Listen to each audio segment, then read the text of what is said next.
जोहार दोस्तों। भारत की सांस्कृतिक विविधता में कुछ ऐसे पर्व आते हैं जिनकी एक अलग पहचान होती है, जो प्रकृति से जुड़ा हुआ पर्व होता है, जो एक राज्य नहीं बल्कि कई राज्यों में मनाया जाता है। जैसे झारखंड, उड़ीसा, बंगाल, आसाम, जो भी आदिवासी बहुल क्षेत्र हैं, बहुत सारे ऐसे क्षेत्र हैं जहाँ पर सरहुल का पर्व मनाया जाता है। सरहुल पर्व मुख्यतः प्रकृति की पूजा, जैसे जल, जंगल, जमीन, नदी, पहाड़, पेड़, इनकी पूजा, भगवान सूर्य की पूजा, ये प्रकृति की पूजा है। सरहुल का मतलब ही होता है प्रकृति की पूजा। सरहुल शब्द जो है वो मुख्यतः दो शब्दों से बना हुआ, सर और हुल। सर का मतलब होता है पेड़ और हुल का मतलब होता है पूजा। यह जो पूजा है, ये आपके सखुआ के पेड़ की जो पूजा होती है। प्रकृति जो है, ये जो समय होता है, ये बहुत ही सुंदर समय होता है। इसमें प्रकृति अपना रूप पूरा बदलती है। पतझड़ के बाद का जो मौसम आता है, इसमें पेड़ पर नए पत्ते उगते हैं और सखुआ के फूलों पर नई नई कोपलों के साथ साथ में फूल उगते हैं। आदिवासी समाज जो है, यह उस फूल को अपने कानों में लगाता है, जिसे फूल खुशानी भी कहा जाता है।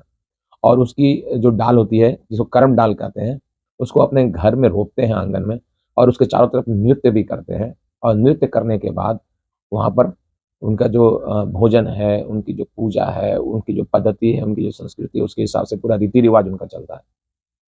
इनमें मुख्यतः पाहन जो होते हैं, वो इनकी जो, जैसे हमारे समाज में पुजारी होते हैं तो इनके पाहन होते हैं।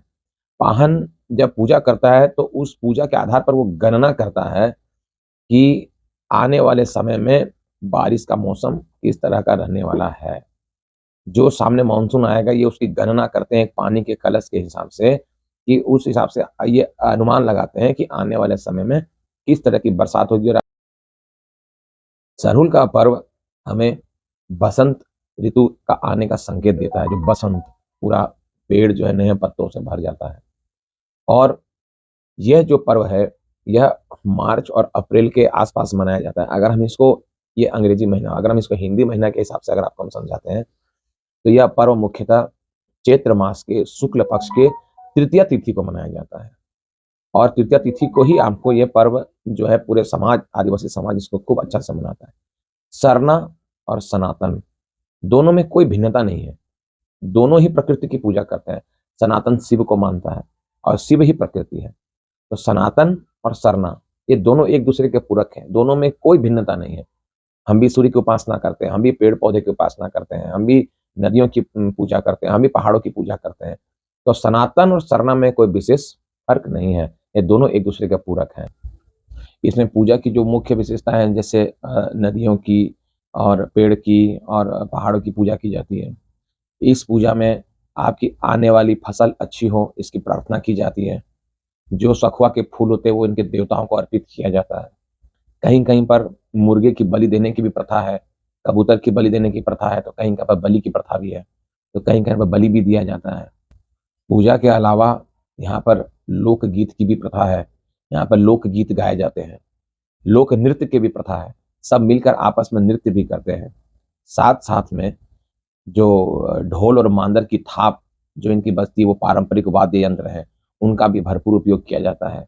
और यह पूर्णतः जो वेशभूषा होती है इनकी, जैसे आज आप मुझे देख सकते हैं, ये प्योर समझिए सूती का एक गमछा है, और ये जो बंडी है, ये प्योर एकदम कॉटन की है।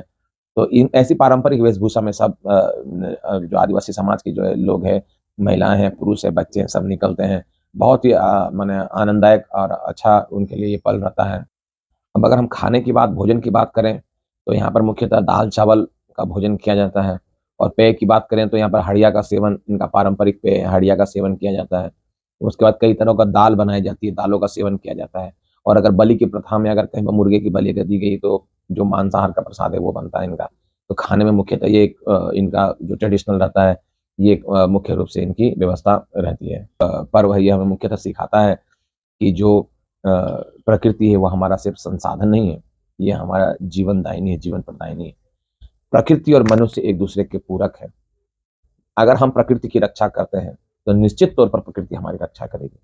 और अगर हम पेड़ से, पौधे से, प्रकृति से अगर हम छेड़छाड़ करते हैं, तो प्रकृति हमारा विनाश कर देती है। जहाँ-जहाँ ज़्यादा पेड़ कटे, वहाँ-वहाँ कहीं परेशानियाँ आ गई, जहाँ-जहाँ पहाड़ कटे, वहाँ कई प्रकार की परेशानी खड़ी हुई। इसलिए हमें चाहिए प्रकृति के साथ संतुलन हमेशा बना के रखना। हम अगर प्रकृति की रक्षा करते हैं, तो निश्चित तौर पर प्रकृति हमारी रक्षा करेगी। एक-दूसरे का संतुलन बहुत आवश्यक है। ये पर्व हमें सिखाता है कि हमें प्रकृति से प्रेम करना चाहिए और इनकी उपासना करनी चाहिए, इनकी रक्षा करनी चाहिए। अब यह जो पर्व है, ये गाँव तक सीमित नहीं रहा, अब बल्कि ये शहरों तक पूरा फैल चुका है।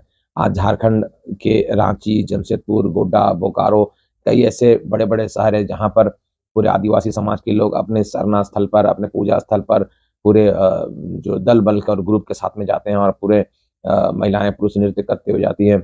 अब यह पूरे शहरों में भी ये अच्छी तरीक़ा से मतलब फैल रहा है।